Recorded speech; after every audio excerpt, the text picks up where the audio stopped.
har'a impaayera Itoophiyaa keessa miti addunyaa guutuun qaala'insa jireenyaatiin walun kuruutti jirti. Waraanaan walun kuruutti jirti.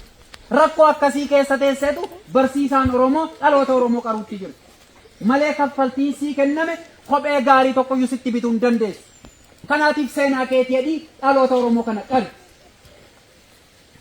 Mindaa baatiitti lakkaa'attu sanaaf hin qarin barataa Oromoo. Seenaa kee bareechachuuf qari. Bor dhaloonni kun waan gaarii tokko saba isaatii qalaqee barsiisaa akkasiitu yeroo akkasitti na barsiisa jedhee seenaa gaariidhaan maqaa kee dha'uu danda'udha qabaa. Har'a sirni impaayera Itoophiyaa seektarri barnootaa dhufee si hordofuu dhiisuu danda'a. Si hordofuutti sin jiru. Sanaan qabattee dhala Oromoodhaa dukkana keessatti namtisin. Seenaa keetii hojjetu. Garaa keetii ittiin hojjeti. Mindaa keetii ittiin hojjeti. Kaffaltii siif kaffalamu ittiin hojjeti.